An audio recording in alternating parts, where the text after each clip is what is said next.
ये मैं काफ़ी रेफरेंसेस के साथ आया हूँ।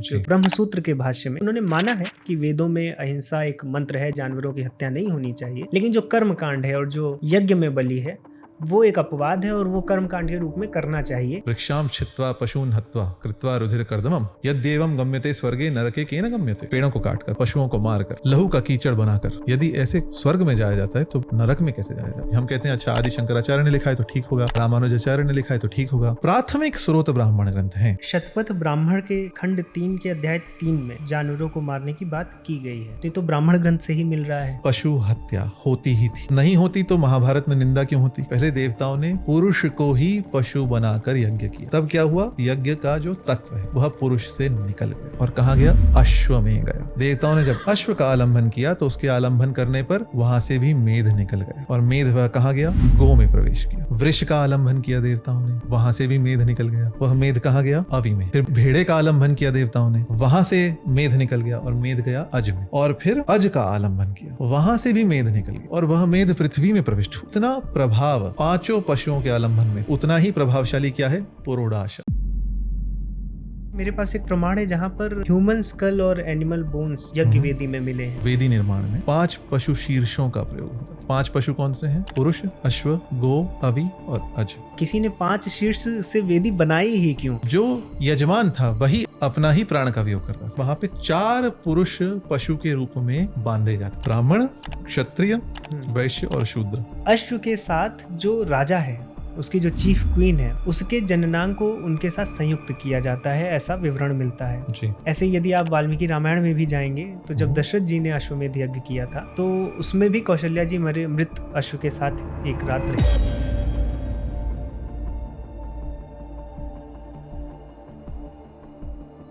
साथियों, आप सभी का स्ट्राइकिंग थॉट शो के इस नए एपिसोड में स्वागत है। मैं और मेरी पूरी टीम सनातन धर्म के पाखंड रहित और त्रुटि रहित जो मूल ज्ञान है उसको प्रसारित करने के लिए प्रतिबद्ध हैं। इसके साथ साथ हमने एक और संकल्प लिया है कि संस्कृत भाषा को जनमानस से जोड़ेंगे। ये हमारा संकल्प है और इसी श्रृंखला में हमने हमारे शिक्षण प्लेटफॉर्म पर संस्कृत भाषा को सिखाना प्रारंभ किया और इसको धीरे धीरे हम इम्प्रूव करते जा रहे हैं। हमने अब लाइव क्लासेस देना प्रारंभ कर दिया जो आजीवन काल के लिए फ्री हैं। उसके साथ साथ अब हम क्लासरूम एक्सपीरियंस भी ला रहे हैं। हम आपको संभाषण के माध्यम से संस्कृत भाषा दैनिक जीवन में कैसे बोली जाए बिना व्याकरण के, उसको समझाने की भी विधा को आपके समक्ष जल्द ही लॉन्च कर देंगे। तो हम ऐसा कोई भी तरीका नहीं छोड़ना चाहते जिससे आप संस्कृत भाषा से न जुड़ पाएं और संस्कृत भाषा को न सीख पाएं। और साथियों, इसी के साथ साथ भारतीय दर्शनों को और उपनिषदों को जो संस्कृत भाषा के उत्कृष्ट ग्रंथ हैं उनको भी सरल भाषा में मैं शिक्षणम पर समझा रहा हूं। और यह हमारी और आपकी उपलब्धि है कि 75,000 से भी ज्यादा विद्यार्थी दैनिक रूप से इस भारतीय ज्ञान परंपरा से जुड़ चुके हैं और लाभ उठा रहे हैं। साथ में आप हाइपरक्वेस्ट के रेगुलर व्यूवर्स हैं तो हम आपको कुछ आर्थिक लाभ भी देते हैं। यदि आप कूपन कोड HYPER20 को यूज करेंगे तो आपको 20% का डिस्काउंट प्रत्येक पाठ्यक्रम पर मिल जाएगा। तो आप अपने ज्ञान की यात्रा शिक्षणम पर आज ही प्रारंभ करें और यदि कोई समस्या आए जुड़ने में तो आपकी स्क्रीन पर एक नंबर आ रहा होगा, आप हमें संपर्क भी कर सकते हैं। मेरी टीम आपकी यथासंभव सहायता करेगी। लिंक आपको नीचे कॉमेंट सेक्शन और डिस्क्रिप्शन बॉक्स में मिल जाएगी। अब साथियों, आइए आज के पॉडकास्ट के विषय की चर्चा करते हैं। आज की चर्चा का विषय है वेदों में जो बलि प्रथा हमें दिखती है या कोई भी हिंसा जो हमें दिखती है या अश्लीलता दिखती है तो उस पर हमें स्पष्टता चाहिए थी। क्योंकि यदि इन विषयों को आप देखेंगे तो कुछ लोग तो ऐसे हैं जो बिल्कुल नकार देते हैं कि वेदों में किसी भी प्रकार की पशु बलि नहीं है। कुछ लोग हैं जो ये मानते हैं कि पशु बलि है लेकिन जो वेदों में वर्णित पशु बलि है वो हिंसा नहीं होती। और वहीं पर कुछ लोग हैं जो बिल्कुल पशु बलि मानते हैं और पशु बलि देते भी हैं। तो इन सब में सच क्या है, इसको जानने के लिए हम एक विद्वान से जुड़ना चाहते थे और इस विषय पर बहुत अच्छा शोध किया है श्री नित्यानंद मिश्र जी ने। नित्यानंद जी को परिचय की आवश्यकता नहीं है, वो एक बार स्ट्राइकिंग थॉट शो पर आ चुके हैं। डिबेट फॉर्मेट में आए थे, वहां पर हमने रामचरितमानस और वाल्मीकि रामायण में एक तुलनात्मक अध्ययन किया था। साथियों, जब हम रामायण की बात करते हैं या महाभारत की भी बात करते हैं तो वहां पर भी पशु बलि को लेकर बहुत ढेर सारे प्रमाण मिलते हैं या खंडन मिलते हैं। इसके साथ साथ जो सनातन धर्म के प्रमुख आचार्य हुए हैं वो भी समय समय पर पशु बलि पर कुछ ना कुछ अपना मत देते आए हैं। तो इन सब में कौन सा मत सही है, क्या प्रमाण है, क्या होती थी, क्या नहीं होती थी, किस तरह से होती थी अगर होती थी, और आज होनी चाहिए कि नहीं होनी चाहिए, इन सभी विषयों पर हमने चर्चा की है श्री नित्यानंद मिश्र जी के साथ। नित्यानंद मिश्र जी संस्कृत के एक बहुत अच्छे विद्वान हैं, सनातन धर्म पर 12 किताबें लिखी हैं और 15 किताबों के एडिटर भी रहे हैं। तो आइए अब बिना किसी विलंब के आज की चर्चा को प्रारंभ करते हैं। नित्यानंद जी, आपका स्ट्राइकिंग थॉट शो पर फिर से स्वागत है और मैं आशा करता हूँ कि आप अच्छे होंगे। जी, कैसे हैं? आनंद है, नित्य आनंद है। नित्य आनंद है, सही। विशाल आनंद है। आज का जो हमने विषय चुना है जी वो विषय लोग बचते भी हैं, थोड़ा संवेदनशील भी है जी। और इसीलिए मैं काफ़ी रेफरेंसेस के साथ आया हूँ, जी। क्योंकि मैं नहीं चाहता हूँ मैं ऐसा कुछ भी बोलूँ जो जिसके प्रमाण ना हो। जैसा मल्लिनाथ अपने कालिदास के ग्रंथों पर, काव्यों पर जो उनकी टीका लिखते हैं, तो प्रारंभ में एक बहुत अच्छा वाक्य लिखते हैं, कहते हैं नामूलम लिख्यते किंचिन नानपेक्षितम उच्यते। न अमूलम किंचित लिख्यते, कुछ भी अमूल नहीं लिखा जा रहा है, और न अनपेक्षितम उच्यते, कुछ भी अनपेक्षित नहीं कहा जा रहा है। तो मूल के साथ यदि हम चर्चा करें तो बहुत लाभदायक होती है दर्शकों के लिए, सभी के लिए। चर्चा पशु बलि पर है। मुझे जब पता चला कि आपकी भी शोध, आप भी इस विषय पर बात कर सकते हैं, तो मैंने आपको इस विषय पर आमंत्रित किया। इसमें बहुत सी चीज़ें, जैसे मैं देखता हूँ कि कुछ लोग तो हैं, कुछ परंपराएं हैं, कुछ समाज है जो ये मानता है कि जो पशु बलि है वो वैदिक है ही नहीं, वो पूर्णतया उसका विरोध करते हैं, कहते हैं मिलावट है, प्रक्षिप्त है, ये चीज़ें सनातन वैदिक धर्म अथवा षड्यंत्र है। हाँ, षड्यंत्र है। कुछ लोग ऐसे हैं जो मानते हैं कि नहीं था, अहिंसा ही हमारा मूल धर्म है, लेकिन जो शाक्त और शैव धर्म में हम देखते हैं वो कुछ और ही मत है और उसका वैदिक धर्म से कोई लेना देना नहीं है। कुछ हैं जो मानते भी हैं, जैसे कई शंकराचार्यों के मुख से मैंने सुना भी है, जो वर्तमान में है कि नहीं है, ये चीज़ है। और इसमें तो सबसे बड़ा ये मुझे शॉकिंग मेरे लिए था, क्योंकि हम ये मानते हैं कि जब सनातन धर्म कहीं ना कहीं क्षीण हो रहा था, तो उस समय आदि शंकराचार्य जी ने एक बीड़ा उठाया और सनातन धर्म की ध्वजा चारों कोनों में देश में फहराई। उसमें भी मैं उनके भाष्य को पढ़ रहा था, तो ब्रह्मसूत्र के भाष्य में उन्होंने 3 अध्याय में प्रथम पाद के 25वें श्लोक का जो भाष्य किया है, उसमें उन्होंने माना है कि वेदों में अहिंसा एक मंत्र है, जानवरों की हत्या नहीं होनी चाहिए, लेकिन जो कर्म कांड है और जो यज्ञ में बलि है वो एक अपवाद है और वो कर्म कांड के रूप में करना चाहिए जैसा विधान है। तो स्पेक्ट्रम हम देखेंगे तो बहुत कुछ दिखता है, ना मानने वाले, मिश्रित मानने वाले और पूर्णतया मानने वाले। आपकी शोध क्या कहती है और आप आदि शंकराचार्य के ऐसे भाष्य को कैसे देखते हैं? जी, तो आपने ठीक कहा, इसमें भिन्न भिन्न मत हैं और कुछ लोग हैं जो एक छोर पर कहते हैं पशु बलि वैदिक वांग्मय में है ही नहीं, लोगों ने उल्टा समझा, भाष्यकारों ने उल्टा किया और एक षड्यंत्र है। जैसे यदि आप आर्य समाज के कुछ विद्वानों को देखें तो उनके लेखों के शीर्षक भी ऐसे रहते हैं, पशु हिंसा एक षड्यंत्र, सब कुछ षड्यंत्र ही था तभी ऐसे हुआ। दूसरा एक छोर है जो अति परंपरावादी है। अति परंपरावादी कहते हैं जो झटका बलि है ये वैदिक है, ये भी वैदिक है। वेद में पशु आलंबन है तो झटका बलि भी वैदिक है। ये दोनों छोर एक अतिवाद है, बीच में भी मत मिलते हैं हमें। आपने शंकराचार्य जी के भाष्य का उदाहरण दिया, तो वेदांत के आचार्यों में रामानुजाचार्य जी ने भी इसको कहा है, वैदिकी हिंसा जो है उसको, हाँ, तो जो एक वाद चला वैदिकी हिंसा हिंसा न भवती, यह वेद वाणी में नहीं है, यह वेदोत्तर वाद है। अच्छा। दूसरी ओर हमें महाभारत में, वेद में पशु हत्या की निंदा मिलती, प्रखर निंदा मिलती, और ऐसे वचन मिलते हैं जो आप सोचेंगे ये तो किसी बौद्ध अथवा जैन ने कहा होगा, परंतु यदि मैं एक उदाहरण दूं जी, तो भीष्म ने युधिष्ठिर को क्या कहा है महाभारत में, ये है शांति पर्व में, अध्याय संख्या 269 श्लोक संख्या 9। भीष्म युधिष्ठिर को बताते हैं, राजा विचक्षणु ने यज्ञ में हिंसा की निंदा करते हुए क्या कहा था, सुरा मत्स्य मधु मांस आसव और तिल मिश्रित भात, यह सब धूर्तों ने यज्ञ में प्रचलित किया है, यह वेदों में विहित नहीं है। इसी महाभारत में हमें सत्य और मृग की कथा मिलती है।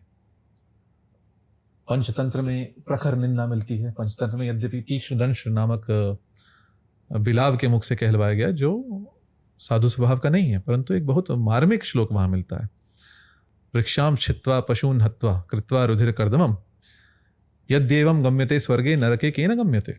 वहां पूछा गया है, बहुत कटाक्ष के रूप से पूछा गया है, पेड़ों को काटकर, वृक्षाम छित्वा पशून हत्वा, पशुओं को मारकर, कृत्वा रुधिर कर्दमम, लहू का कीचड़ बनाकर, यदि ऐसे स्वर्ग में जाया जाता है तो हे मित्र बताओ नरक में कैसे जाया जाता है। तो यह भी है। वस्तुतः क्या है, हमारी परंपरा में वैदिक यज्ञ में पशु बलि को तो मैं नहीं कहूंगा, पशु बलि शब्द से मुझे आपत्ति है वैदिक प्रसंग में। अच्छा, जो आज है उसको आप पशु बलि कह सकते हैं, परंतु वैदिक वाङ्मय में पशु बलि इसे नहीं कहा गया, इसे पशुबंध कहा गया है, अथवा पश्वालंभ, आलंभ शब्द है, आलंभन शब्द है, अथवा संज्ञपन शब्द है, अथवा आस्थापन शब्द है।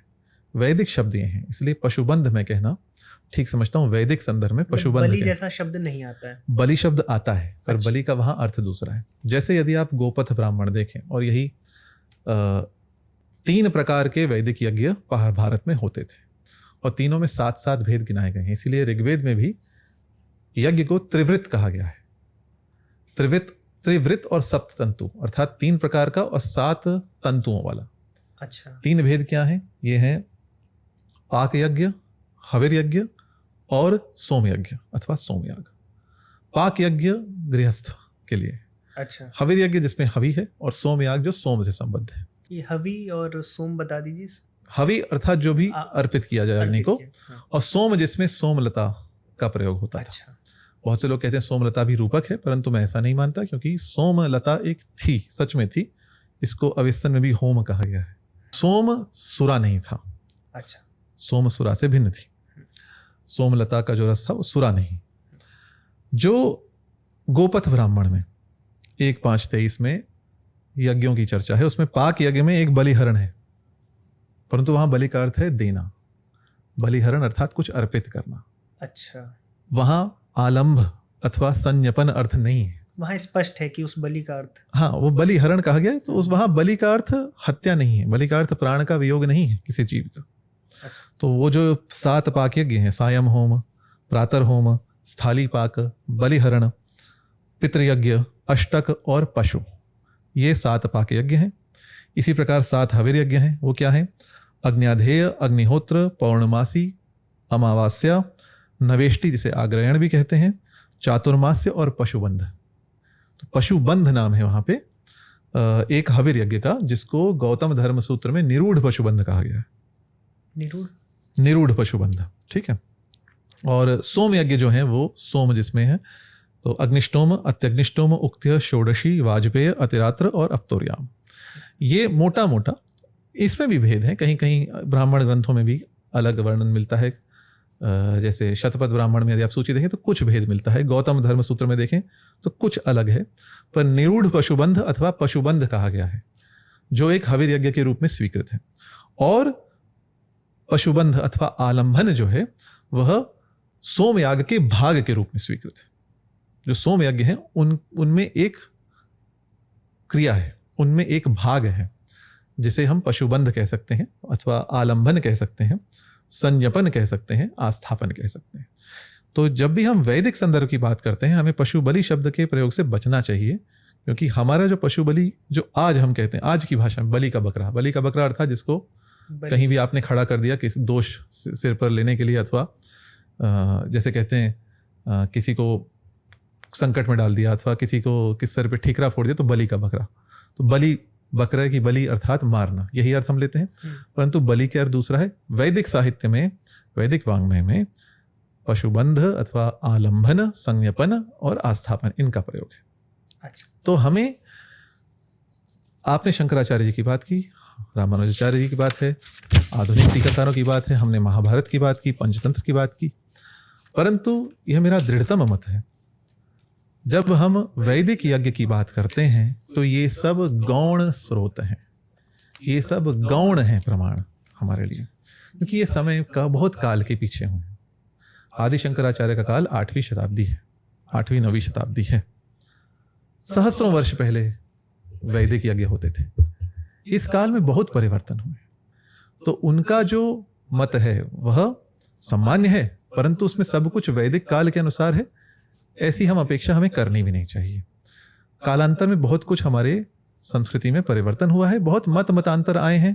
जैसे महाभारत में ही मैंने कहा हिंसा यज्ञ की निंदा हुई है, महाभारत भी बहुत पीछे का है। हमें वैदिक ग्रंथ जो ब्राह्मण ग्रंथ है, जैसे शतपथ ब्राह्मण, ऐतरेय ब्राह्मण, तैत्तिरीय ब्राह्मण, गोपथ ब्राह्मण आदि, जो हम वैदिक साहित्य को, वैदिक वाङ्मय के मोटा मोटा 4 विभाग करते हैं। ब्राह्मण ग्रंथ, सबसे पहले संहिताएं, जैसे शाकल संहिता, शौनक संहिता, माध्यन्दिनी संहिता, तैत्तिरीय संहिता आदि। फिर ब्राह्मण ग्रंथ जैसे शतपथ, ऐतरेय, गोपथ और तैत्तिरीय आदि। फिर आरण्यक और फिर उपनिषद। तो वैदिक वाङ्मय के 4 भेद स्वीकार करते हैं विद्वान, और इनमें हमें एक भाषा का एक विकास भी दिखता है। कैसे वैदिक भाषा संस्कृत भाषा में परिणत हुई, ये हमें चरणों से पता चलता है। जैसे ऋग्वेद में जो भाषा है उसमें बहुत कुछ ऐसी है जो लौकिक में भी वही है। अग्निमीड़े पुरोहितम यज्ञस्य देवमृत्युजम, यह भाग लौकिक में भी वही है, केवल अग्निमीड़े पुरोहितम हो जाएगा। परंतु वहाँ हस्तासह होता है, यहाँ हस्ता होता है। इसी प्रकार वहाँ कर्णे भी है, यहाँ कर्णे है। तो भाषा में परिवर्तन हुआ है। जन भाषा थी वैदिक, जन भाषा थी लौकिक संस्कृत भी, और ये एक विकास हुआ है जो हमें इसमें दिखता है। परंतु कभी कभी यह विभाजन बहुत स्पष्ट नहीं है। इसकी उपमा बहुत अच्छी दांडेकर जी ने दी है। उन्होंने कहा है वैदिक साहित्य में ऐसा नहीं है, जैसे एक इंद्रधनुष में आपको यह पता नहीं चलता कब नीला रंग समाप्त हुआ और हरा प्रारंभ हुआ, जिसको अंग्रेजी में कंटिन्यूम कहते हैं। तो इंद्रधनुष की भांति धीरे धीरे संहिता काल, फिर ब्राह्मण काल, फिर आरण्यक काल और उपनिषद काल, हमें दर्शन का भी विकास इसमें दिखता है। अहिंसा के बीज हमें ब्राह्मण ग्रंथों में मिलते हैं जो पीछे चल के और विकसित हुए। तो ब्राह्मण ग्रंथ जो हैं, इनको जैसे कुछ लोगों का मत है ये केवल भाष्य हैं, प्रामाणिक नहीं है, इनसे हम मतभेद रख सकते हैं। ब्राह्मण ग्रंथ केवल संहिता के भाष्य नहीं है, पूरी यज्ञ विधि है, पूरा मैनुअल है। जो वैदिक यज्ञ कैसे होता था इसके विषय में हमारे पास ब्राह्मण ग्रंथों को छोड़कर और कोई प्रमाण है ही नहीं, और केवल ब्राह्मण ग्रंथ हैं जो उसी काल में लिखे गए हैं। यदि आप भाषा की दृष्टि से देखें तो ऋग्वेद को सबसे प्राचीन माना जाता है, और मैं उससे सहमत हूँ।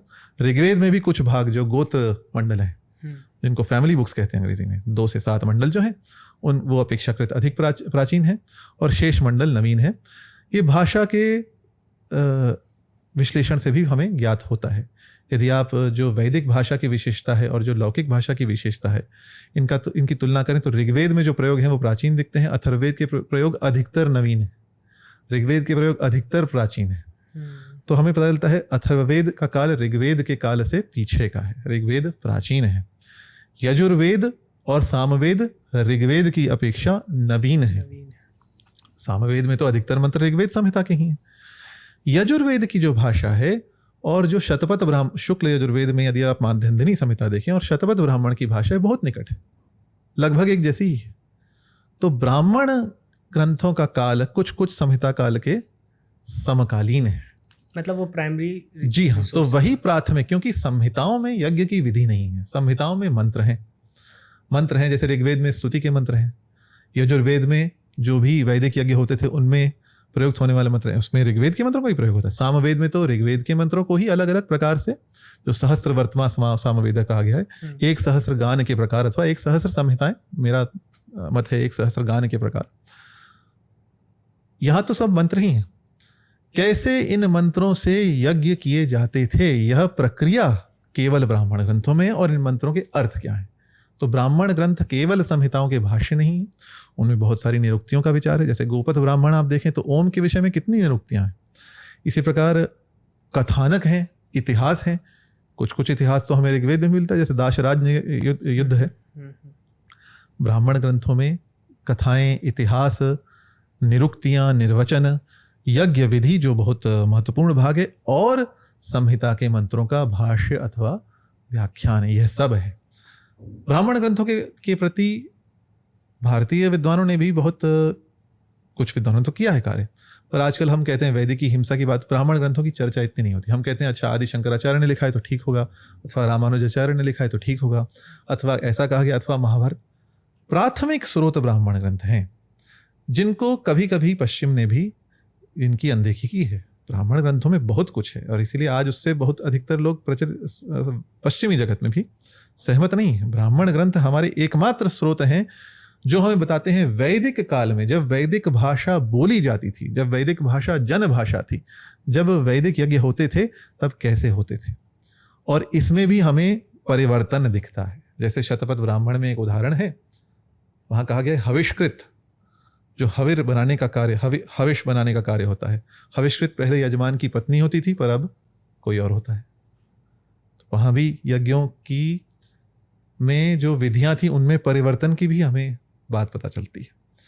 तो इस प्रकार कहने का तात्पर्य है, ब्राह्मण ग्रंथों में ही हमें जो प्राथमिक स्रोत हैं उन्हीं में हमें पशुबंध आलंबन अथवा पशु आलंबन, इनकी बातों की चर्चा के सबसे प्राचीन और सबसे प्रामाणिक बातें हमें ब्राह्मण ग्रंथों में ही मिलती हैं। तो इन्हीं का आलोडन करके हम किसी निष्पक्ष निष्कर्ष पर पहुंच सकते हैं। अन्यथा कहने को तो बहुत कुछ है कि ये तो था ही नहीं अथवा यह सर्वत्र था, परंतु वहां हमें मतांतर बहुत मिलते हैं। तो ब्राह्मण ग्रंथों पर ही चर्चा हो और पशु बलि न कहकर वैदिक संदर्भ में पशुबंध अथवा पश्वालंब, आलंबन ऐसे शब्दों का प्रयोग होना चाहिए। इसमें आपने बात की कि ब्राह्मण ग्रंथ वो प्राइमरी सोर्स है जी, जहां हमें वैदिक यज्ञ के विषय में यदि जानना हो तो वहां कैसे होता था, कैसे होता था मैनुअल। हाँ, जैसे आप देखें तो एक एयरक्राफ्ट की मैनुअल होती है, किसी भी यंत्र के विषय में, इस यंत्र को कैसे चलाया जाए, यदि ऐसा हो तो क्या किया जाए, वह सब जो है विधि विधान है वह ब्राह्मण ग्रंथों में मिलते हैं। इसमें शतपथ ब्राह्मण के खंड 3 के अध्याय 3 में, ब्राह्मण 3 में हमें पशुबंध मिलता है, उसमें जानवरों को मारने की बात की गई है जी। तो ये तो ब्राह्मण ग्रंथ से ही मिल रहा है। जी जी। तो इसको कैसे देखा जाए? जी, पशुबंध, पशु हत्या होती ही थी। अच्छा, नहीं होती तो महाभारत में निंदा क्यों होती? नहीं होती तो परवर्ती साहित्य में उसको उचित क्यों ठहराया जाता? वैदिकी हिंसा हिंसा न भवती। तो इसका अर्थ है होती तो थी ही, पर क्या सर्वत्र होती थी? क्या सब काल में होती थी? इसके उत्तर है नहीं। वहां भी कालांतर में कुछ ना कुछ परिवर्तन हुआ है। वहां भी किस प्रकार से पशु के प्राण का वियोग किया जाता था और पशु कौन कौन होते थे, इसको लेकर भी हम देखते हैं काल के साथ साथ कुछ ना कुछ परिवर्तन हुए हैं। अच्छा, क्या वैदिक ब्राह्मण ग्रंथों में क्या इसको हिंसा कहा गया है? जैसे हम कहते हैं वैदिक की हिंसा हिंसा न होती, वो हिंसा नहीं है। अथवा मनुस्मृति में जो यज्ञ में वध है वो अवध है, वो वध ही नहीं है। परंतु ब्राह्मण ग्रंथों में इसको क्रूर कर्म माना गया है। जैसे आप शतपथ ब्राह्मण ही लें, आपने शतपथ ब्राह्मण का उदाहरण दिया, तो 3:8:2:8 तद्यत क्रूरी कुर्वन्ति, इस 3:8:2 में ब्राह्मण में बार बार तद्यत क्रूरी कुर्वन्ति, तद्यत क्रूरी कुर्वन्ति, ये क्रूर कर्म जो कर रहे हैं इसके लिए शांति है। हम शांति यदि करते हैं तो किसी क्रूर कर्म के लिए, किसी पाप कर्म के लिए शांति करते हैं। शांतम पापम कहते हैं, तो उसके शांति के विधान दिखाए गए। तो ब्राह्मण ग्रंथों में हमें यह मिलता है, इसको वर्णन मिलता है, इसको क्रूर भी कहा गया है। तो ये माना गया है यह क्रूर कर्म है। अब किस प्रकार से पशु का प्राण वियोग कराया जाता था, तो किस प्रकार से उसको शमिता के पास ले जाया जाता था। शमिता जो प्राण का वियोग करता था, जो आलंभ कर की क्रिया करता था, उसको शमिता कहा जाता है। शमिता का क्या अर्थ है? जो शांत कराए। यहां मारे या जही इत्यादि शब्दों का प्रयोग नहीं होता था। इसको मार दो, जही अर्थात मार दो नहीं, संज्ञपय, इसको शांत करो। तो ब्राह्मण ग्रंथों में इसको ऐसे देखा गया था, पशु को शांत किया जा रहा है, हो वध ही रहा है, पर वहां इसको शमिता कहा गया, जो पशु के प्राण का वियोग करा रहा है। ठीक है।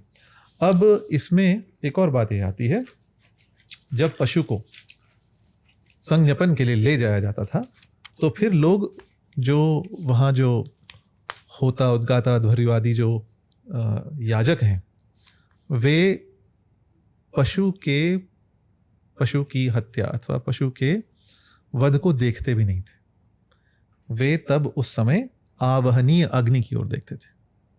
तो इसका अर्थ है तब भी समझा जाता है कि यह देखने योग्य नहीं है। तो इसका प्रमाण शतपथ ब्राह्मण 3:8:1:15।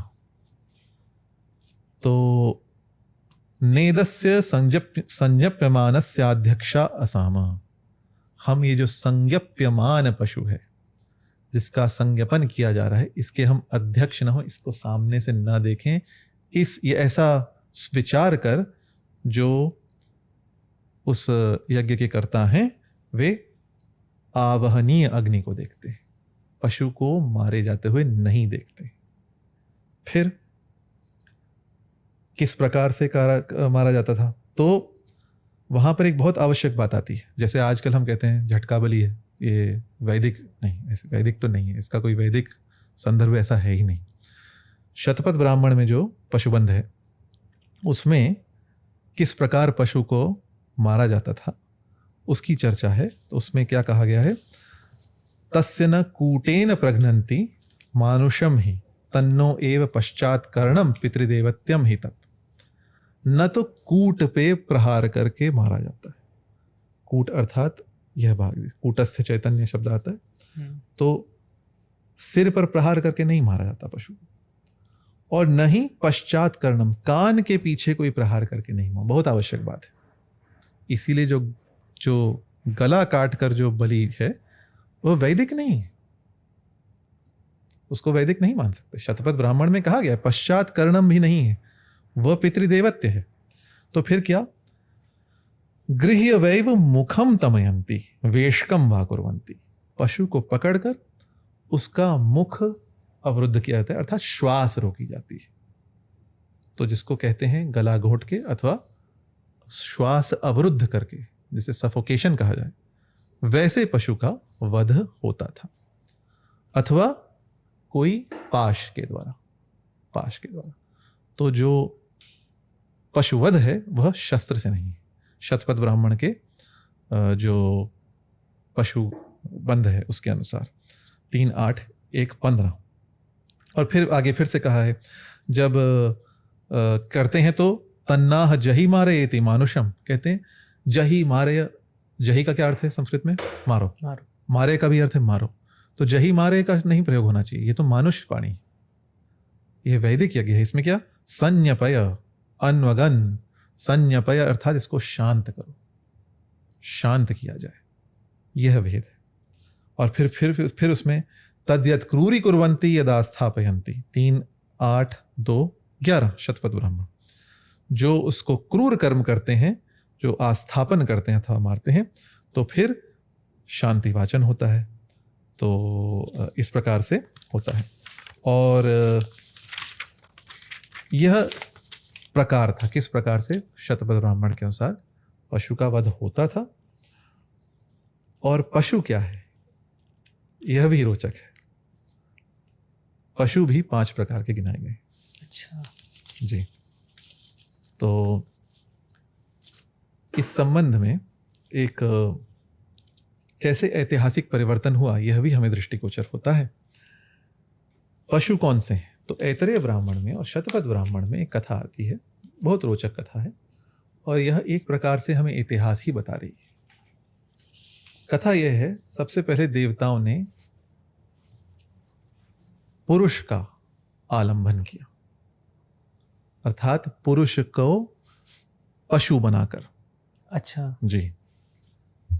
जो कहा भी गया है पुरुष सर्वश्रेष्ठ पशु है, इस संदर्भ में ही कहा गया है। तो अग्रे पशुमाले भिरे, यह है तैत्तरीय ब्राह्मण में भी आता है, पशुर वे प्रतिमा पुरुडाशा, वो तो है। और ऐतरेय ब्राह्मण शतपथ ब्राह्मण में कथा आती है, शतपथ ब्राह्मण 1, 2, 3। अग्रे पशुमाले भिरे तस्यालब्धस्य मेधोपचक्राम सोश्वम प्रविवेश।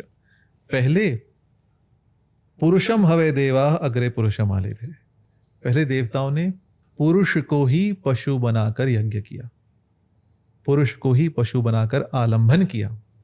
तब क्या हुआ, जो मेध है, मेध यज्ञ का भी नाम है, मेध अर्थात यज्ञ का जो तत्व है वह पुरुष से निकल गया और कहाँ गया, अश्व में गया। तो पुरुष मेध से फिर अश्वमेध। फिर उन्होंने, देवताओं ने अश्व का आलंबन किया। देवताओं ने जब अश्व का आलंबन किया तो उसके आलंबन करने पर वहां से भी मेध निकल गया, और मेध वह कहाँ गया, गो में प्रवेश किया, अर्थात वृष। फिर वृष का आलंबन किया देवताओं ने, वहां से भी मेध निकल गया। वह मेध कहाँ गया, अवि में, अवि अर्थात भेड़े में। फिर भेड़े का आलम्बन किया देवताओं ने, वहां से मेध निकल गया और मेध गया अज में, अज अर्थात बकरा। और फिर अज का आलम्बन किया, बकरे का आलम्बन किया, वहां से भी मेध निकल गया और वह मेध पृथ्वी में प्रविष्ट हुआ।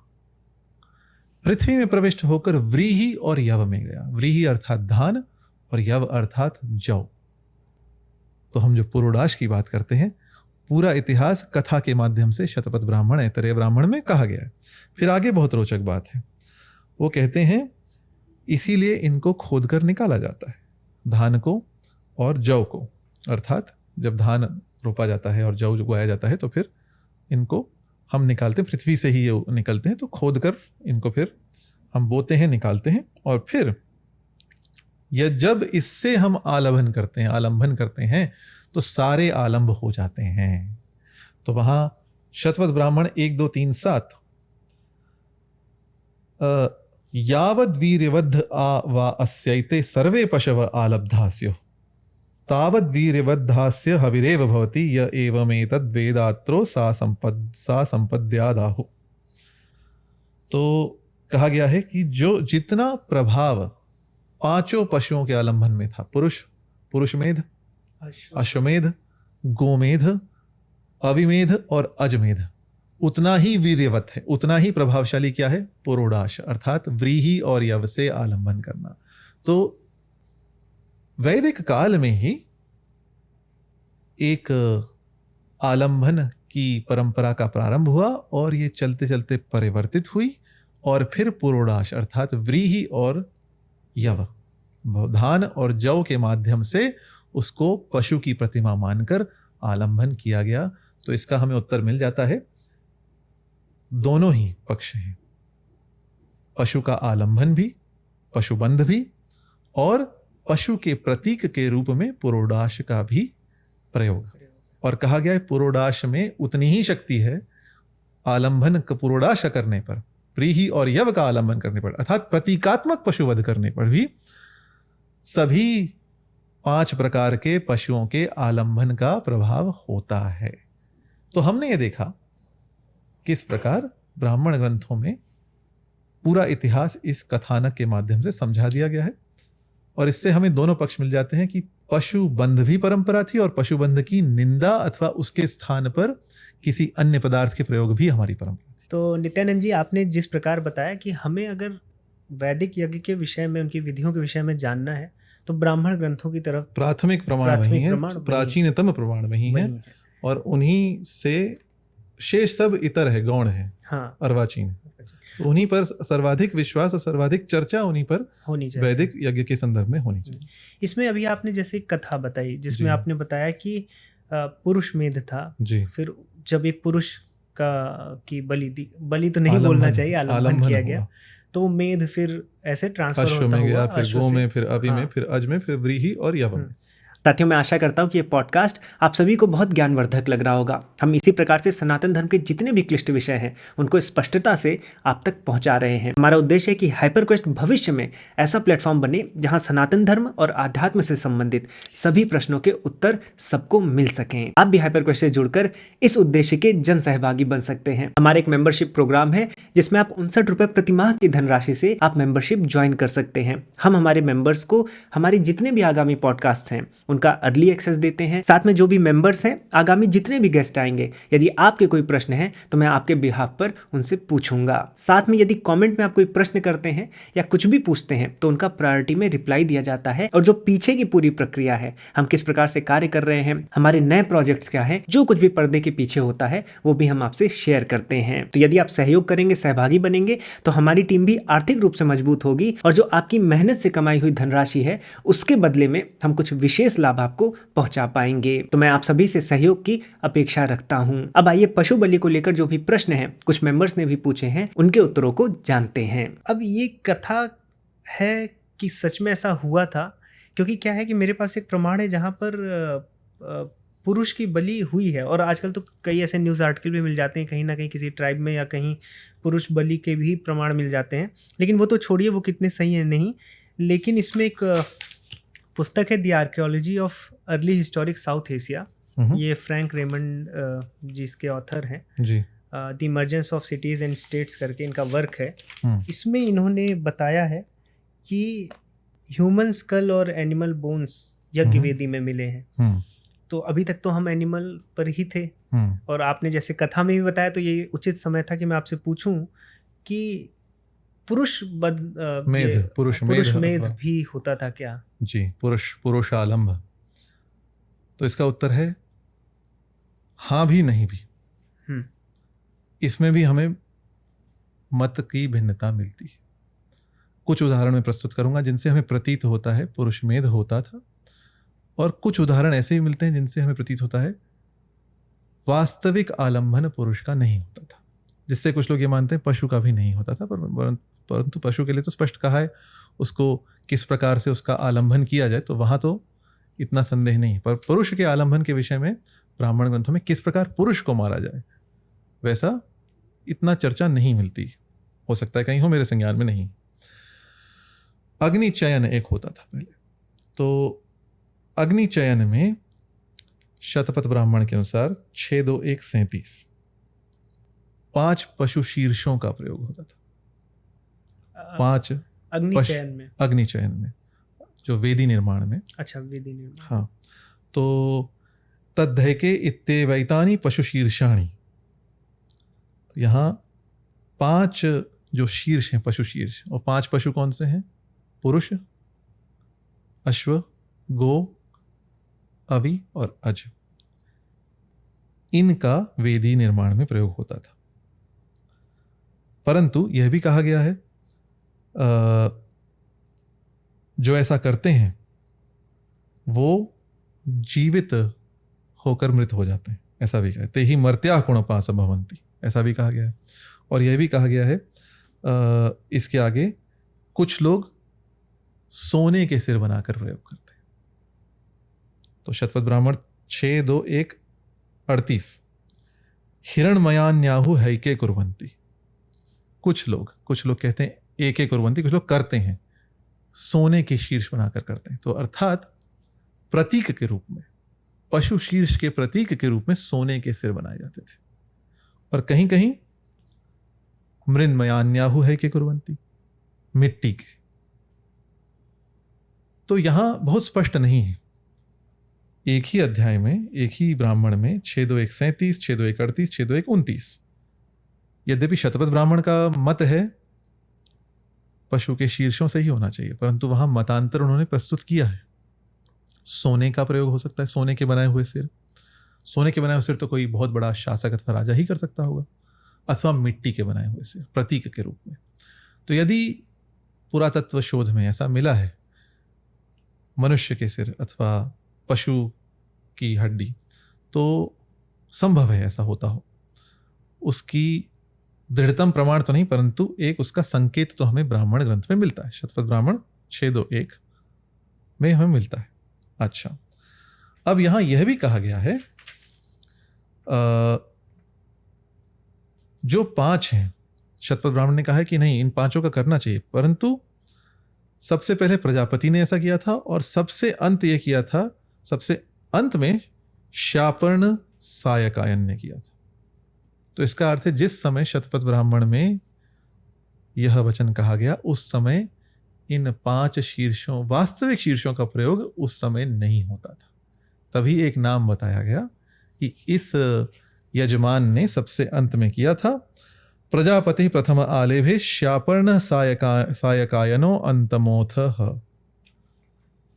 तो इसका अर्थ मेरे अनुसार यह है, एक प्रकार से बहुत से यज्ञ की विधियां ब्राह्मण ग्रंथों में, ऐसा हमें अध्ययन से प्रतीत होता है, बहुत सी यज्ञ की विधियां परिवर्तित हुई हैं काल के साथ साथ।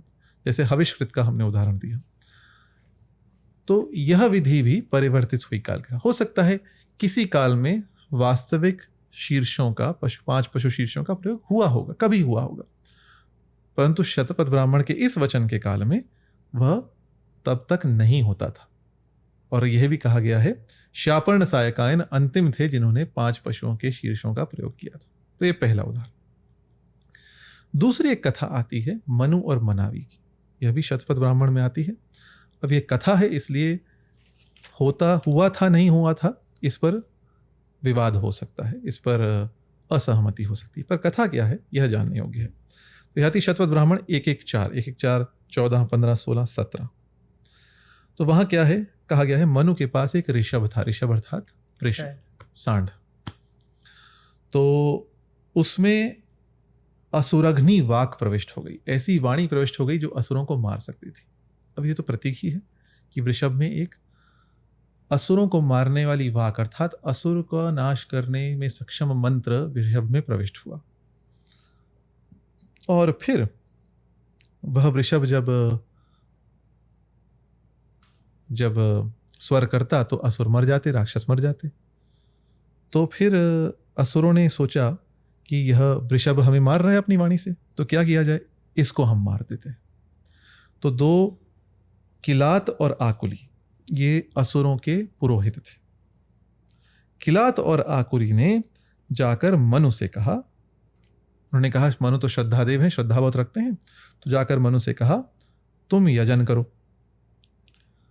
और मनु से कहा, मनु ने पूछा किससे यजन करूं, केन? तो उन्होंने कहा इस वृक्ष से यजन करो, अर्थात इस वृक्ष का आलंबन करो, इस सांड का आलंबन करो।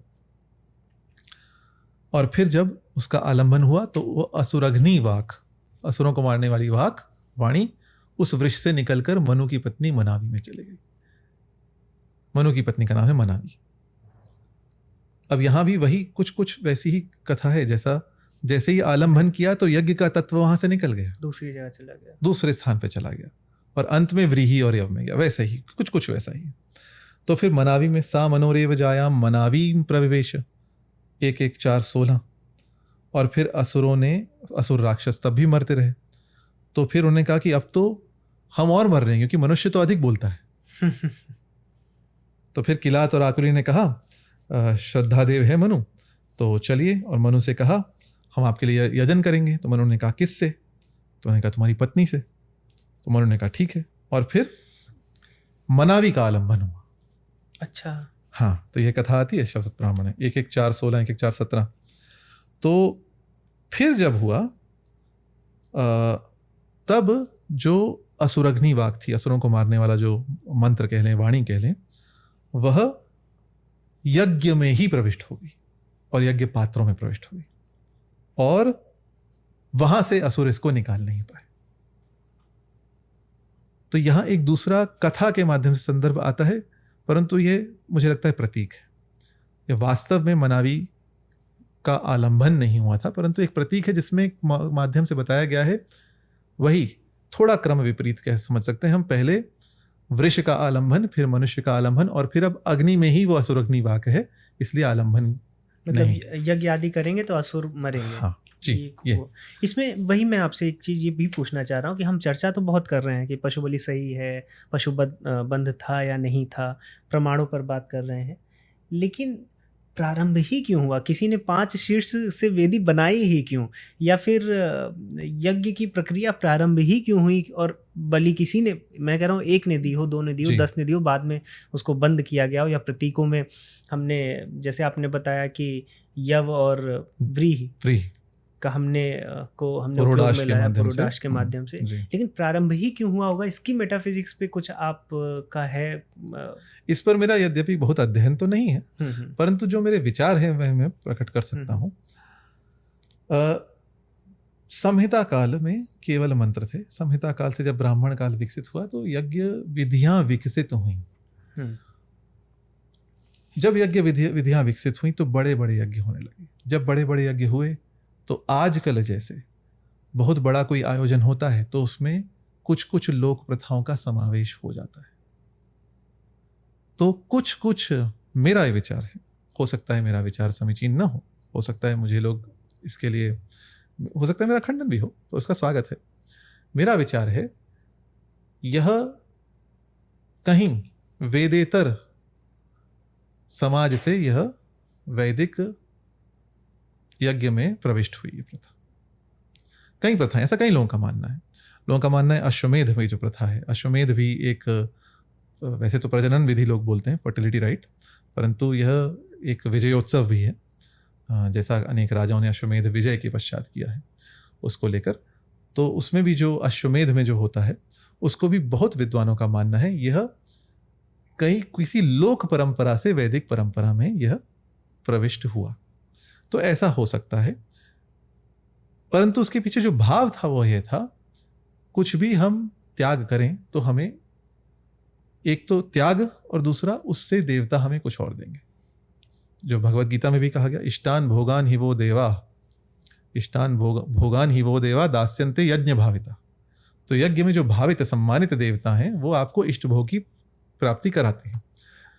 अधिकतर वैदिक याग हैं उनमें यही ब्राह्मण ग्रंथों में तो यही कहा गया, इस याग करने से ऐसी प्राप्ति होती है।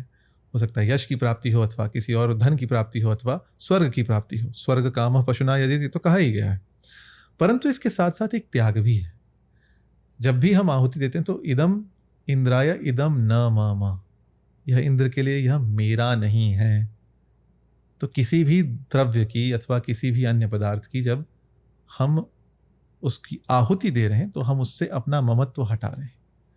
तो यह भी एक पक्ष है इसका, जिसको आप आध्यात्मिक पक्ष समझ सकते हैं। और आधिभौतिक पक्ष यह है,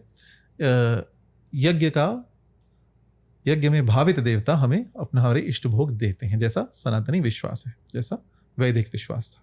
तो इस विश्वास को लेकर जैसे यज्ञ विधि विकसित हुई, इसमें मेरा मत है जो पशुबंध का जो प्रारंभ हुआ वो किसी अन्य परंपरा से संभव है आया हो, और फिर इसी का विकास और इसी की निंदा भी और इसी के प्रतीक के रूप में पुरोडाश यह। अब जैसे शुनशेप की कथा है, वाल्मीकि रामायण में भी आती है, हमने सुनी ही है। शुनशेप में भी तो पुरुषमेध ही है। शुनशेप की कथा ऐतरेय ब्राह्मण में आती है, वहीं से वाल्मीकि रामायण में आई।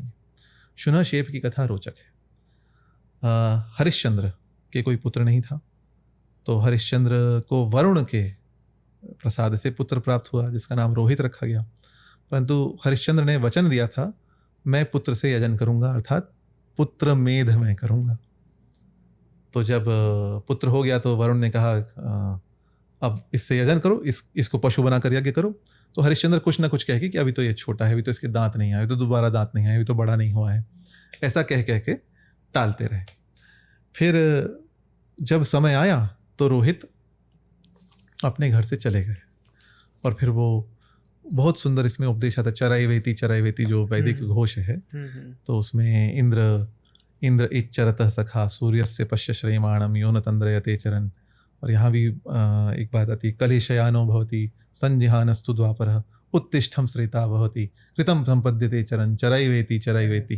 तो बहुत समय तक इंद्र उनको उपदेश देते, तुम चरते रहो। पर जब रोहित इसको समय बहुत बीत गया तो उनको लगा कि अब तो पिता मुझे पशु बनाकर यज्ञ करेंगे ही करेंगे। तो रोहित अजीगर्त के पास जाते हैं। अजीगर्त के तीन पुत्र हैं, शुनपुच्छ, शुनशेप और शुनोलांगूल। ये नाम भी, इनके अर्थ भी, शुनपुच्छ का अर्थ है कुत्ते की पूंछ, अच्छा। शुनशेप का अर्थ है कुत्ते का शेप, ऐसा अर्थ है जो थोड़ा अश्लील लगता है, पर यह भी प्रतीकात्मक मुझे लगते हैं। शुनोलांगूल।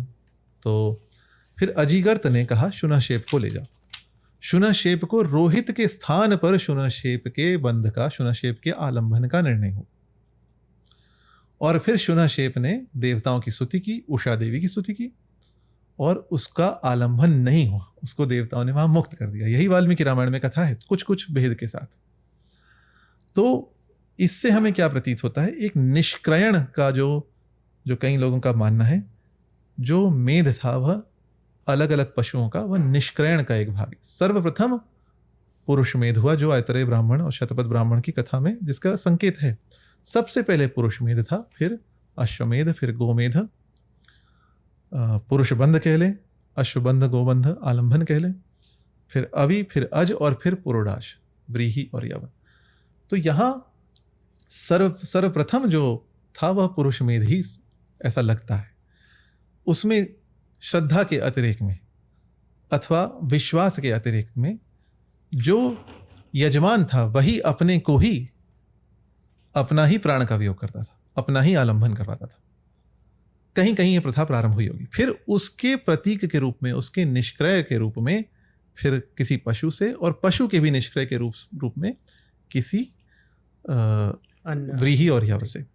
जैसे रोहित का आलम्बन होना था, यज्ञ पशु रोहित को बनना था, परंतु उसके स्थान पर शुनशेप। तो इसका अर्थ है प्रतीक के रूप में ही, कि यजमान अपने प्रतीक के रूप में किसी पशु को का आलम्बन करता था, प्रतीक के रूप में आलम्बन होता था। और इसीलिए प्रतीक कुछ भी हो सकता है, प्रतीक फिर यव और व्रीहि भी हो सकता है। यही विचार हमें भिन्न भिन्न ब्राह्मण ग्रंथों में मिलता है। तो ये शुनशेप की जो कथा है ऐतरेय ब्राह्मण में, उसमें ये हमें पशु बंध और पुरुष बंध इसका संकेत मिलता है। पर एक और बहुत रोचक पक्ष है, जो वास्तविक पुरुष मेध का वर्णन है उसमें पुरुष की हत्या नहीं होती। यह हमें शतपथ ब्राह्मण और तैत्तिरीय ब्राह्मण में मिलता है, और यही हमें अहिंसा के वेदोत्तर कालीन अहिंसा के सिद्धांत का बीज हमें यहां मिलता है। अब वो प्रसंग क्या है? वो प्रसंग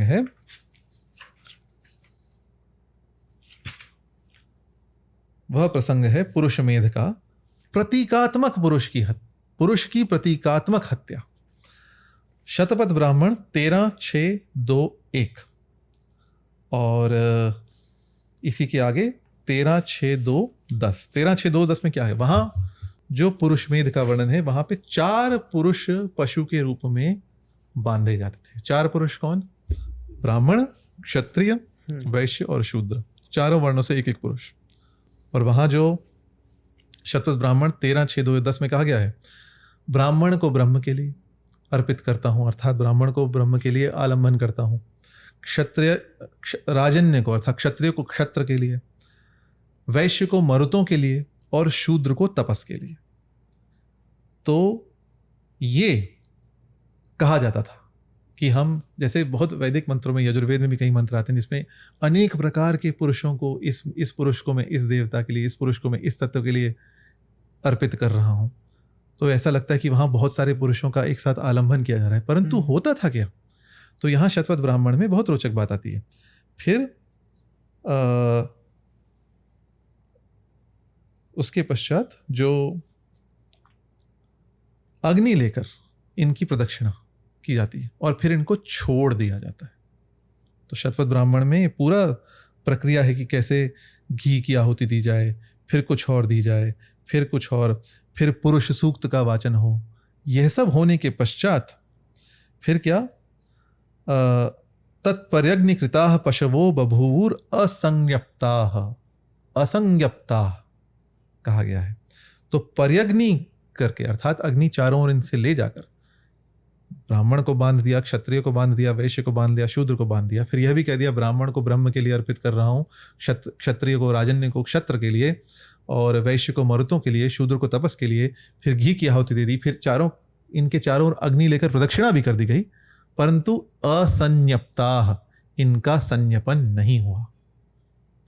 तो इसका अर्थ है जिस पुरुष मेध की चर्चा शतपथ ब्राह्मण में है, उसमें वास्तविक पुरुष हत्या नहीं होती थी। उनको प्रतीकात्मक रूप से बांध दिया और फिर छोड़ दिया गया। और यह तैत्तिरीय संहिता में तो और स्पष्ट कहा गया, और इसका कारण भी कहा गया है। हाँ, इसके पहले शतपथ ब्राह्मण में, उसी में 13:6-2-13 में क्या कहा गया है? अथ हैनम वाग अभ्युवाद पुरुष मा संतिपिष्ठो यदि संस्थापयिष्यसि पुरुष एव पुरुषम अत्सीति, पुरुष एव पुरुषम अत्स्यतीति। हे पुरुष, इन पुरुष पशुओं को न मारो। यह एक वाणी ने कहा, और वाणी ने क्या कहा? यदि तुम पुरुष पशुओं को मार दोगे तो पुरुष पुरुष को खाएगा। तो शतपथ ब्राह्मण 13:6-2-13 इसमें स्पष्ट पुरुष मेध की निंदा ही कही गई कि पुरुष का यदि मेध होने लगा, पुरुष का यदि आलंबन होने लगा यज्ञ में, इसका अर्थ होता ही था कुछ समय, और फिर इसका प्रतिषेध हुआ। तो वहां कहा गया पुरुष मेध में इनको न मारो, नहीं तो पुरुष पुरुष को ही खा जाएगा। तो ऐसा अनेक पाश्चात्य विद्वानों का भी और भारतीय विद्वानों का भी यह मानना है, जो पुरुष मेध है वो प्रतीकात्मक होता था। अब हो सकता है कहीं कहीं हुआ हो सकता है कुछ लोगों ने किया हो, जैसे अन्यत्र चर्चा है कि सबसे पहले प्रजापति ने किया, सबसे अंत में शापर्ण ने किया, जो 5 सिरों की बात आती है। हो सकता है किसी समय हुआ हो, परंतु जो शतपथ ब्राह्मण के जो पुरुषमेध का वर्णन है उसमें वास्तव में हत्या नहीं है। तो प्रतीक के रूप में पुरुषों को हम दे रहे हैं देवताओं को, परंतु फिर छोड़ दे रहे हैं। और तैत्तरीय ब्राह्मण में 3-9-8-3 एक बहुत इस संदर्भ में बहुत महत्वपूर्ण शब्द आया। वहां कहा गया है पर्यग्निकृतम पुरुषम चारण्याम चोत्सृजन्त्यहिंसायै। पर्यग्निकृतम अर्थात पर्यग्निकृत जो जिनके चारों ओर से अग्नि ले जाई गई है, ऐसे पुरुष को और आरण्य पशुओं को उत्सृजन्ति अहिंसायै, इनको छोड़ देते हैं। किस लिए? अहिंसा के लिए। यहां अहिंसा शब्द का प्रयोग हुआ है तैत्तरीय ब्राह्मण मंत्र 3-9-8-3। इसका अर्थ है ब्राह्मण काल में ही अहिंसा का सिद्धांत, अहिंसा शब्द और अहिंसा का एक सिद्धांत बीज के रूप में प्रस्फुटित हो गया था, और यही आगे बढ़कर अहिंसा का वटवृक्ष बना। जो हम कहते हैं अहिंसा परमो धर्म, कितनी बार महाभारत में आया है। हिंस यज्ञ की निंदा महाभारत में आई है। जैन परंपरा में, बौद्ध परंपरा में अहिंसा का बहुत महत्व है। अहिंसा पातंजलि योग सूत्र में अहिंसा है। हम ये नहीं कह सकते अहिंसा केवल जैन बौद्ध सिद्धांत है। अहिंसा एक भारतीय सिद्धांत है, और सर्वप्रथम मुझे लगता है तैत्तरीय ब्राह्मण में इसका बीज है, और अन्य परंपराओं में भी अहिंसा का सिद्धांत धीरे धीरे विस्तृत हुआ और बढ़ा। तो यह ब्राह्मण काल में ही अहिंसा के कारण पुरुष पशु को छोड़ने की बात आती है, और आरण्य पशुओं को भी छोड़ने की बात आती है। तो इसका अर्थ है उस काल तक आते आते कुछ परंपराओं में, तैत्तरीय ब्राह्मण की परंपराओं में अथवा शतपथ ब्राह्मण की परंपरा में पुरुष हत्या अब नहीं होती थी, और आरण्य पशुओं की हत्या नहीं होती थी। और इसी प्रकार से पुरोडाश एक विकल्प के रूप में उतने ही शक्ति संपन्न, उतने ही वीर्यवत, उतने ही प्रभावशाली विकल्प के रूप में स्वीकृत हो चुका था। अब ऐसा है सनातन धर्म में, जैसे वेद एक पुस्तक नहीं है।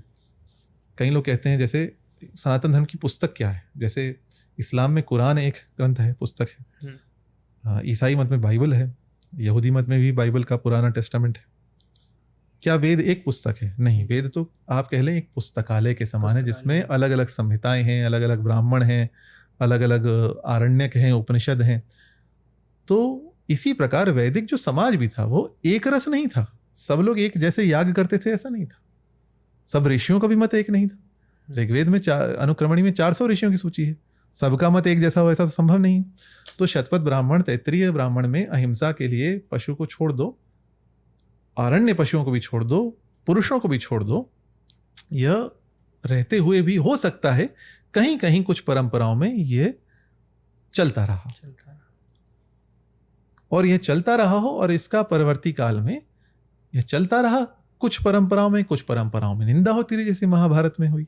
जैसे विचक्षणु का वहां प्रसंग आता है, अथवा उपरिचर वसु का प्रसंग आता है, तो वहां विवाद होता है कि अज से यजन करना चाहिए। अज क्या है? क्या अज धान है अथवा अज बकरा है? तो ये सब विवाद क्या दर्शाते हैं?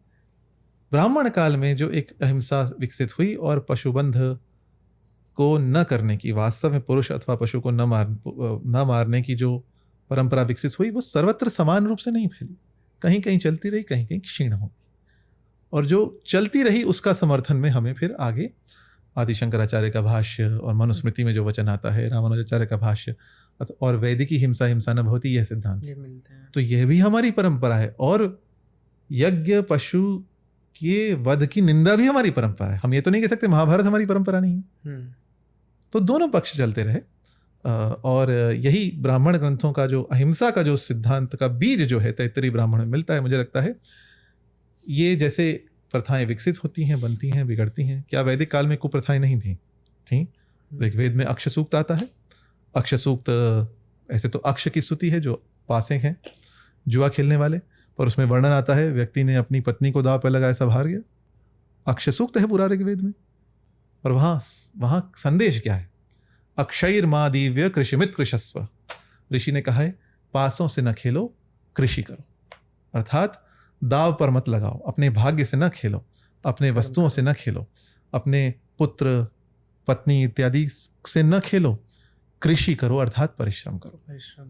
इसका क्या अर्थ है? क्या वैदिक काल में सब लोग परिश्रम करते थे? नहीं, कुछ लोग तो करते ही होंगे, तभी तो अक्ष सूक्त में कहा गया कि जो जुआरी है वो अपनी पत्नी को दाव पर लगाकर हार गया है। तो वैदिक काल में भी कुछ लोग कुकर्म करते थे, कुछ कुप्रथाएं थी, कुछ ऐसी प्रथाएं थी जिनको अन्य लोगों ने निंदा की।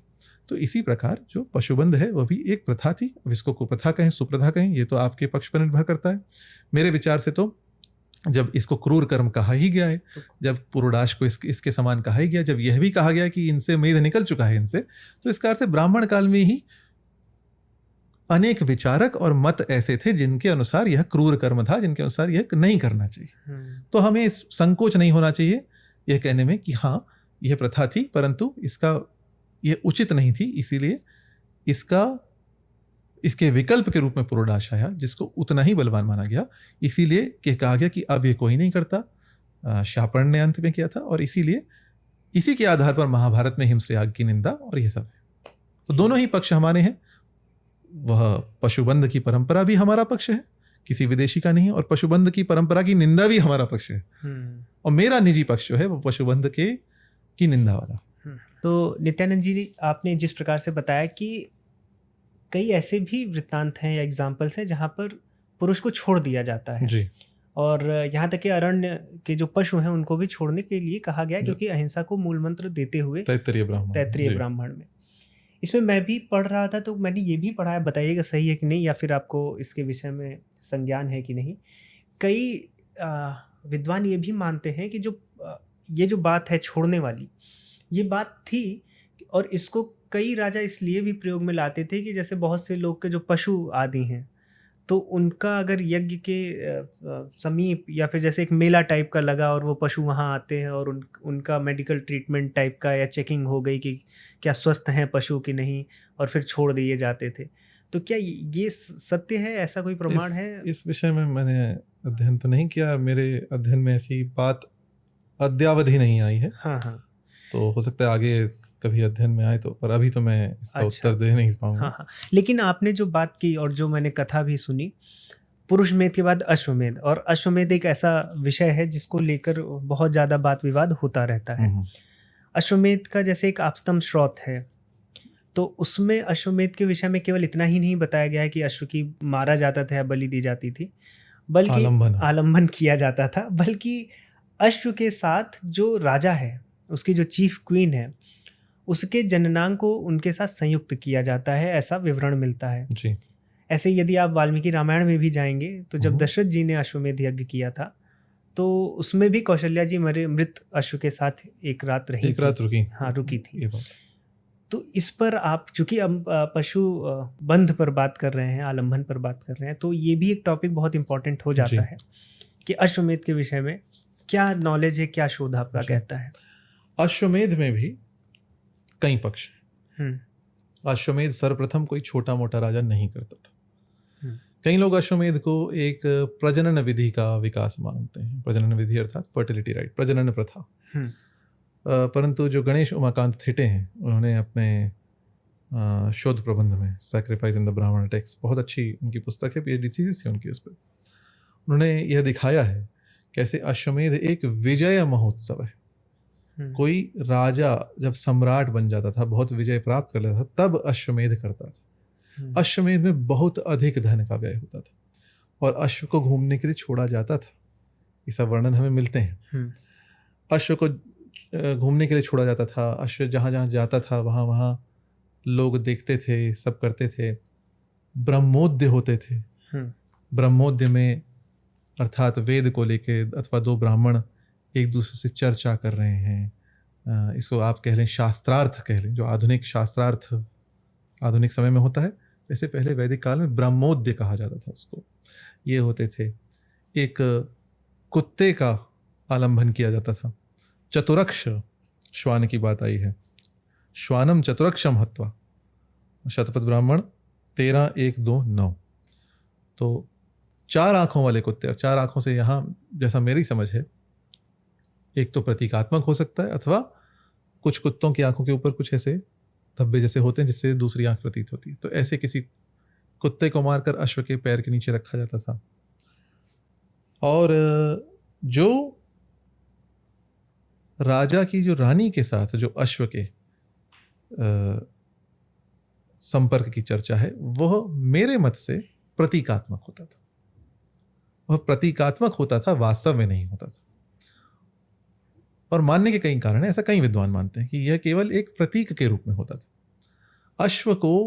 अश्व की गति के कारण, अश्व की शक्ति के कारण, अश्व के आकार के कारण और अश्व की प्रजनन शक्ति के कारण एक प्रजनन शक्ति का प्रतीक माना जाता था। जैसे प्रहर्ष के समय अश्व का जो जननांग है वो 4-5 गुना हो जाता है, परंतु मृत अश्व का प्रहर्ष नहीं हो सकता। तो जब यह अश्व का आलंबन हो जाता था, उसके पश्चात ये वचन आते हैं जिनको यजुर्वेद के, शुक्ल यजुर्वेद के जो अश्वमेध प्रकरण में अश्लील संवाद भी कहा जाता है, जिनका कई पाश्चात्य अनुवादकों ने अनुवाद ही नहीं किया है क्योंकि ये बहुत अश्लील है। परंतु उन अश्लील वचनों के यदि आप सायण भाष्य देखें, उनका उवट महीधर भाष्य देखें, ब्राह्मणों में उनके अर्थ देखें, तो वो कुछ गहरे ही अर्थ है। जैसे और इसी संदर्भ में वही सब आता है। अब जैसे गभे है, गभे शब्द आया है जिसमें जो पटरानी है, जो राजा की मुख्य रानी है, वह अश्व कहती है मेरे गभ में स्थापित करो। अब गभ का अर्थ कोशों में आप देख लें तो भग है, भग का उल्टा गभ है, पर गभ का अर्थ गर्भ भी हो सकता है, रकार का लोप हो सकता है। और एक जो मुझे नाम तो स्मरण नहीं आ रहा, पर एक निरुक्त पर टीका है जिसमें गभे का अर्थ हृदय दिया है, तो हृदय में स्थापित कर दो। हृदय में स्थापित तो हो नहीं सकता, अश्व का जननांग हृदय में तो स्थापित नहीं हो सकता, तो वहां प्रतीक ही मानना चाहिए। अश्व की शक्ति के कारण, अश्व के प्रजनन शक्ति के कारण, धावन शक्ति के कारण, अश्व की गति के कारण अश्व को एक प्रजनन शक्ति का प्रतीक माना जाता था। और अश्व के आलंबन के पश्चात एक सांकेतिक रूप से यह कहा जाता है, ये अश्व मेरे गर्भ में स्थापित करो, अपना तेजस स्थापित करो। अब जैसा हम सब जानते हैं, ऐसा वास्तव में तो असंभव है। वास्तव में अश्व और मनुष्य की संतान नहीं हो सकती। अश्व और गर्दभ की हो सकती है संतान, अश्व और मनुष्य की हो ही नहीं सकती। तो इसका अर्थ है यह भी एक प्रतीक के रूप में ही। और ऐसा विश्वास था कि यज्ञ के प्रभाव से कोई दैवीय शक्ति अश्व में प्रविष्ट होकर दिव्यता से अपना तेजस अथवा अपनी शक्ति रानी में स्थापित कर देगी। यह विश्वास मेरे मत से है। तो कई लोगों ने कहा है दिस इज ऑल सिंबॉलिक, प्रतीकात्मक है, उसमें वास्तव में सहवास नहीं है, वास्तव में संभोग नहीं है, जो तो बहुत निंदित श्रेणी में आ जाएगा, परंतु प्रतीक के रूप में है। और इसमें हमें भी मिला था जी कि जो अश्वमेध, हाँ, ये एक कथा मिलती है हमें हरिवंश पुराण में जी। इसमें जन्मेजय जी जब अश्वमेध यज्ञ करवाते हैं जी, तो यहाँ पे भी काशीराज जी की जो कन्या है उनका शास्त्रीय विधि के अनुसार वो अश्व के साथ रही थी एक रात। और यहाँ पे भी ये लिखा गया है कि देवराज इंद्र उस समय मृत घोड़े के माध्यम से रानी जो ये हैं राजकन्या, ये काशीराज जी की कन्या, उनसे संयुक्त हुए थे। जी, तो मृत है ना। हाँ, तो यह आलंबन के पश्चात का ही समय है। तो पशु मृत है, मृत पशु में प्रहर्ष नहीं होता, मृत जो नर पशु है इसमें प्रहर्ष असंभव है, और मृत पशु के साथ संभोग भी असंभव है। ऐसे तो पशु के साथ संभोग ही बहुत निंदित श्रेणी में आ जाता है। और प्रतीकात्मक भी समझें तो भी पशु मित्र प्रतीकात्मक तो है ही मेरे मत से, तब भी पशु उस समय मृत है। तो एक प्रतीक के रूप में मृत पशु अश्व प्रजनन शक्ति का प्रतीक है, और मृत अश्व के साथ ऐसा कहना कि आप अपना तेजस मेरे गर्भ में स्थापित करें, यह एक प्रकार से देवताओं से प्रार्थना है कि आपके दिव्य तेज से संपन्न कोई बालक मेरे गर्भ में आए, क्योंकि बालक तो राजा का ही होगा। ठीक है। अच्छा, दूसरी बात, जो इसी प्रकरण में जो अश्लील संवाद आते हैं, अब जैसे तुम्हारे पिता तुम्हारी माता, जो अध्वर्यु और रानी के बीच में संवाद आते हैं, उसमें माता पिता की बात आती है, कुछ और बातें आती हैं, तुम्हारी माता तुम्हारे पिता इस पेड़ पर थे, उस पेड़ पर थे। आप यदि पहली बार पढ़ें आपको लगेगा ये तो माता पिता के साथ बहुत अश्लील बातें कर रहे हैं, ये तो गालियां जैसे दे रहे हैं। परंतु जब आप उनके अर्थ देखेंगे तो शतपथ ब्राह्मण में ही इन वचनों को समझाया गया है। तो वहां क्या है, माता भूमि है और पिता आकाश। तो जहां माता और भूमि के संयोग की चर्चा आ रही है, वो भूमि और आकाश के संयोग की चर्चा आ रही है। महाभारत में एक वचन आता है यक्ष प्रश्न में, जब युधिष्ठिर कहते हैं माता गुरुतरा भूमे खात पितोचित रसथा, माता जो है भूमि से बड़ी है, पिता आकाश से ऊंचा है। तो माता की भूमि से और पिता की आकाश से तुलना पहले भी हुई है, शतपथ ब्राह्मण में भी हुई है, महाभारत में भी हुई है। तो यदि हम इस सब को प्रतीकात्मक रूप से समझें तो हमें वह अश्लील नहीं लगता, और मेरा मत यही है, ये प्रतीकात्मक था। जैसे अब आप अलग अलग मत इस पर भी हैं। जो एक नया यजुर्वेद पर एक नया हिंदी में भाष्य आया है, उमाशंकर शर्मा ऋषि, जिनको ऋषि जी कहा जाता है, उन्होंने तो इसका यौगिक अर्थ लिया है। ये सब एक योग में यौगिक संकेत है, सब उन्होंने अपनार दिया है। उवट और महीधर ने इसका अलग से अर्थ दिया है। पाश्चात्य अनुवादों को देखें तो उन्होंने तो सीधा केवल शाब्दिक अर्थ लेकर इसको कहा ये एक शुद्ध अश्लीलता है। परंतु ऐसी शुद्ध अश्लीलता हमें वैदिक, मेरा मन ये मानने को उद्यत नहीं है, वैदिक वाङ्मय में ऐसी अश्लीलता नहीं हुई।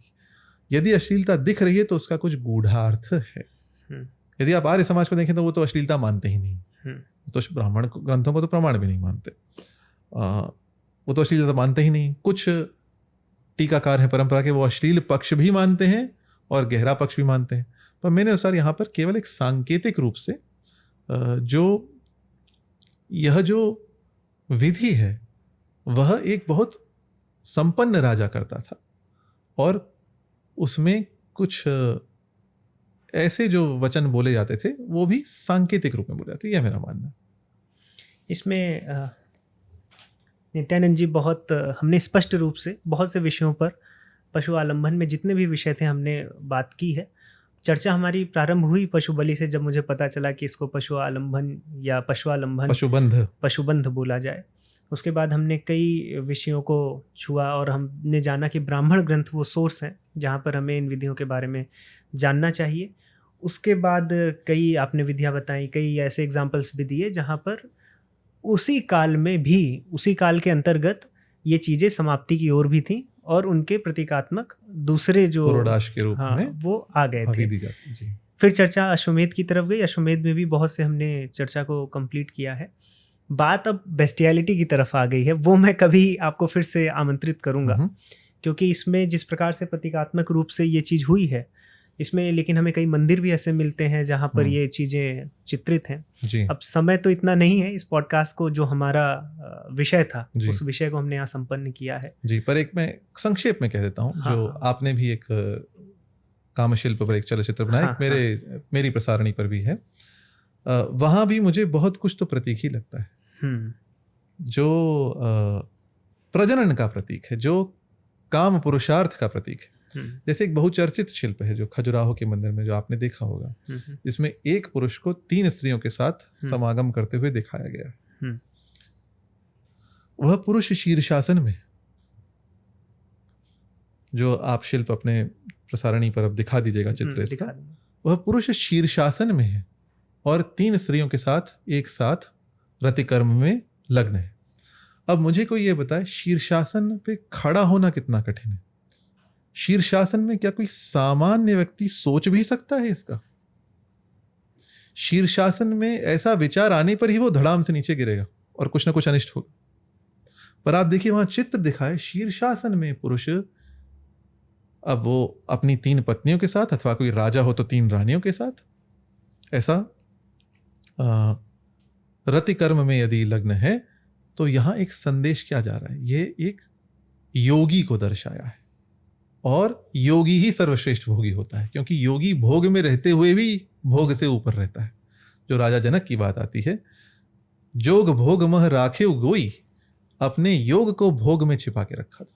जो योगी भी हैं, भोगी भी हैं, और भोग उनके योग पर आरूढ़ नहीं होता, भोग उनके योग को अभिभूत नहीं करता, भोग उनके योग पर भारी नहीं पड़ता। तो ये मेरा तो वही है कि ये तो योगी दिखाया, और ऐसी अनेक यौगिक मुद्राएं दिखाई, कहीं कहीं कुछ, कहीं कहीं कुछ। तो काम शिल्प के भी जब जो ग्रंथ हैं जिनके अनुसार काम शिल्प मंदिरों में बनाए जाते हैं, वहाँ भी ऐसा है कि ये तो शिव और शक्ति का प्रतीक है, प्रजनन शक्ति का प्रतीक है। इसको यदि कोई देखे तो अश्लील है, पर कोई देखे तो ऐसा शिल्प जगत में कहीं है ही नहीं, जगत में नहीं। इसी तो खजुराहो के मंदिर और हमारे जो कोणार्क के मंदिर हैं, ये शिल्प अत्युत्तम श्रेणी में आते हैं। तो यह भी एक प्रतीक के रूप में देखें तो इसमें कोई अश्लीलता नहीं है। यही अश्वमेध के संदर्भ में भी यही बात मेरे मत से लागू होती है। उसको यदि हम प्रतीकात्मक उसको मान लें तो वहाँ अश्लीलता नहीं। नित्यानंद जी, बहुत बहुत धन्यवाद आपका इस पॉडकास्ट पर स्ट्राइकिंग थॉट शो पर जुड़ने के लिए। और भविष्य में मुझे कभी फिर अवसर मिला तो ऐसे ही किसी विषय पर जहाँ पर रिसर्च और शोध की आवश्यकता होती है, एक खुले मस्तिष्क से जो विचार उत्पन्न होते हैं और विद रेफरेंस जो बातें होती हैं वो करने का अगर फिर से अवसर मिला तो किसी विषय पर फिर से पुनः बैठेंगे। आज जुड़ने के लिए बहुत बहुत धन्यवाद। और इस पॉडकास्ट के माध्यम से मैंने पहले भी इस विषय पर कुछ चर्चाएं की हैं, लेकिन जब आप जैसे विद्वानों के साथ बैठकर और चर्चा सफल होती है, तो इसके लिए मैं आभारी हूँ। और यही हम आपसे विदा लेंगे और इसी के साथ पॉडकास्ट को समाप्त करेंगे। आपकी प्रसारणी के सभी दर्शकों और सभी श्रोताओं को मेरी ओर से नमस्कार। और मुझे इस मंच पर इस आनंद विभोर करने वाली और अनेक बातों के विषय में नए तथ्य रखने वाली जो मुझे अवसर आपने प्रदान किया, उसके लिए आपका बहुत बहुत धन्यवाद। नमस्ते। नमस्कार।